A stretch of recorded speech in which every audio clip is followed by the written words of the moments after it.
Et commençons ce calendrier de l'Avent avec un des derniers films des studios Disney qui a eu un énorme succès mondial. Et j'insiste sur le mot mondial, parce qu'en Chine, le film a rapporté plus de 200 millions de dollars au box-office. Rien que ça. On va donc parler de Zootopie, ou Zootopia dans sa version originale, film sorti en 2016 dans nos salles, réalisé par Brian Howard, Rich Moore et Jared Bush. Il est à ce jour le 4e film d'animation à avoir dépassé le milliard de dollars de recettes, derrière Toy Story 3, La Reine des Neiges et Avatar. Zootopie s'est même vu récompensé cette année de l'Oscar du meilleur film d'animation. Ouais, en ce moment Disney pèse dans le game. Mais parlons d'abord de l'histoire avant de voir ce qui a fait son succès.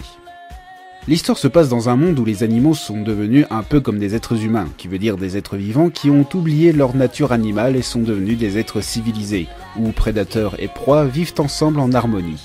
Parmi eux, il y a Judy Hopps, une jeune lapine qui rêve de devenir officier de police pour aider et servir, malgré le fait qu'on recrute que des prédateurs ou des gros animaux. Elle parvient quand même à être intégrée au poste de police de la grande ville de Zootopie, mais en tant que contractuelle, ce qui ne lui plaît pas du tout. Elle fera la rencontre de Nick, un renard très futé qui gagne sa vie en arnaquant les habitants de la ville. Tous les deux ont une vision très différente des choses, et pourtant ils devront s'associer pour enquêter sur la disparition de plusieurs habitants de Zootopie, étrangement tous de la famille des prédateurs. La première chose qui m'a plu dans ce film, c'est comment la ville de Zootopie a été imaginée par les créateurs. On voit très bien qu'ils se sont inspirés de grandes villes cosmopolites comme New York ou Londres. D'ailleurs, Zootopie m'a beaucoup fait penser à Londres, avec ses quartiers ayant tous un cadre et une ambiance différents, peuplés d'habitants venant de plusieurs horizons. Eh bien, Zootopie c'est exactement ça. Une ville gigantesque composée de plusieurs écosystèmes, peuplée de plusieurs espèces d'animaux différents. Et en parlant d'animaux, attardons-nous sur les personnages. Certes, ce n'est pas la première fois que Disney met en scène des animaux qui ont des comportements humains. Quand je dis ça, je pense à Robin des Bois qui mettait en scène des animaux jouant chacun un des personnages du fameux conte. Dans Zootopie, on a à peu près le même principe. Chaque animal joue le rôle d'une personne stéréotypée. Nick est un renard, car il joue le rôle de la personne rusée qui trouve toutes les combines pour arnaquer les gens.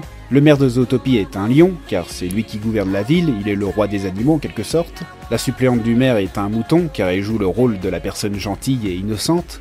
Les employés administratifs sont des paresseux, car on est tous allés au moins une fois dans un bâtiment administratif, c'est lent comme pas possible. Bref, chaque type de personne a son animal qui lui correspond le plus. Et pourtant, malgré ces animaux stéréotypés, le film a quand même un message à faire passer aux spectateurs, celui de la tolérance. Il va au fur et à mesure casser ces stéréotypes pour nous montrer que les apparences sont parfois trompeuses. Le premier personnage concerné est bien sûr Judy. Elle montre qu'elle n'est pas la petite lapine sans défense comme on le fait souvent remarquer au début du film. Je veux que tu te souviennes de ce moment. La prochaine fois que tu t'imagineras que tu peux devenir autre chose qu'une planteuse de carottes. T'es morte, le lapin de Pâques! Oh, ce pauvre petit lapin va être mangé tout cru. Renard rusé, lapin stupide. Non, elle est déterminée, persévérante, courageuse et maline. Parfois plus maline que Nick alors que celui-ci est un renard. Et tiens, parlons-en de Nick. Lui aussi, il est plus qu'un simple stéréotype. On ne le voit pas dès le début car il joue son rôle de renard rusé sans montrer aucune faiblesse. Ou presque. Et après on découvre qu'il a voulu devenir quelqu'un d'autre qu'un simple renard, animal qui est très mal vu par les autres espèces. Mais le regard des autres lui a forcé à devenir un simple renard. Et il y a d'autres personnages qui cassent leurs clichés, mais je ne vais pas vous les dévoiler car certains sont surprenants. Bref, il faut laisser tomber les clichés et les préjugés, et apprendre à connaître les gens. C'est une bonne morale à faire comprendre aux enfants, mais aussi aux adultes, surtout quand on voit ce qui se passe en ce moment dans notre monde. Je crois que ce film a voulu d'ailleurs faire référence à notre société actuelle, surtout au moment où la ville de Zootopie commence à croire que les prédateurs sont redevenus dangereux. Car oui, depuis quelque temps, Disney essaie d'élargir son public et ne plus se focaliser que sur les enfants. Zootopie est un film d'animation familial, où les adultes peuvent regarder le film sans qu'ils aient l'impression que ce soit trop niais pour eux. Pixar arrive très bien à faire ces genres de films, mais je remarque que Disney ne maîtrise pas encore le sujet à 100%. Il y a certaines blagues et certaines références beaucoup trop adultes pour qu'un enfant puisse comprendre. Comme par exemple la scène dans le club naturiste. Peu d'enfants comprendra pourquoi Judy est horrifiée de voir des animaux sans vêtements, alors que les membres du club trouvent ça normal de se balader à poil. Pareil pour les références à la pop culture, notamment pour Le Parrain ou Breaking Bad, qui sont des clins d'œil plus destinés aux adultes. J'ai quand même bien aimé les clins d'œil aux films Disney.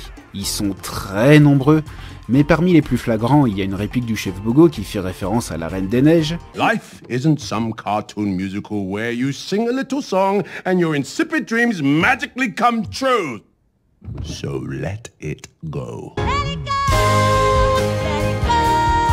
Et le vendeur de films piratés qui fait même référence aux futurs projets des studios Disney, dont Vaiana sorti la même année que Zootopie. Bon, pour résumer, ce film montre encore une fois que Disney est encore capable de nous proposer des films originaux. C'est le cas aussi pour d'autres films et on y reviendra un peu plus tard, promis. Zootopie est un bon film sur la tolérance et qui pointe du doigt contre les stéréotypes et les préjugés qui peuvent parfois blesser les personnes. Je conseille tout de même aux parents de parler avec leurs enfants après le visionnage du film et de s'assurer qu'ils ont bien compris le message. Certains sujets peuvent être compliqués à expliquer à un enfant, et certains films d'animation y arrivent justement en racontant une simple histoire. Bon, il est vrai que la morale du film paraît un peu niaise au premier abord, mais qui sait, peut-être que Zootopie deviendra un jour notre utopie, à tous.